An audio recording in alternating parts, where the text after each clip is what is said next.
माली दा काम पानी देना, भर भर मशकां पावे। मालिक दा काम फल फूल लाना, लावे या ना लावे। सामीन, जब भी आप फल खाएं तो उनके बीजों को रद्दी की टोकरी में ना फेंकें, बल्कि अपने पास महफूज रख लें। और जब भी आप सफ़र पर निकलें तो जिस जगह पर देखें दरख्त नहीं हैं, वहाँ उनको फेंक दें। अगर आपका फेंका हुआ एक भी बीज लग जाता है तो ये भी आपके लिए सदका जारिया है। बुखारी शरीफ की हदीस मुबारक है, नबी करीम सल्लल्लाहु अलैहि वसल्लम ने इरशाद फरमाया कि जो बंदा दरख्त लगाता है उससे लोग, परिंदे और जानवर फल खाते हैं तो ये भी उसके लिए सदका है। दरख्त जो हैं हमारी ज़िंदगी में अहम किरदार अदा करते हैं।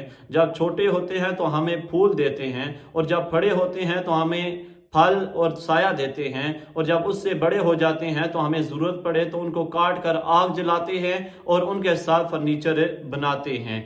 एक दरख्त जो है कार्बन डाइऑक्साइड और इस जैसी नुकसानदेह गैसों को ऑक्सीजन में तब्दील कर देता है। एक दरख्त सालाना 48,000 पाउंड कार्बन डाइऑक्साइड को अपने अंदर जज़ब करने की ताकत रखता है, और इससे बेशुमार दरख्तों के फ़ायदे हैं। कोशिश करनी चाहिए कि ज़्यादा से ज़्यादा दरख्त लगाएं। और हज़रत अबू बकर सिद्दीक़ रज़ी अल्लाह ताला अन्हु ने अपने एक जर्नैल को हुक्म दिया कि तुमने कभी भी फलदार दरख्तों को नहीं काटना। और हज़रत उमर फ़ारूक रज़ी अल्लाह ताला अन्हु ने जितने भी इलाके फ़तह हुए थे वहाँ पर हुक्म दिया कि ज़राअत के साथ शजरकारी भी की जाए। तो कोशिश करें कि ज़्यादा से ज़्यादा दरख्त लगाएं, इससे माहौल भी साफ रहता है।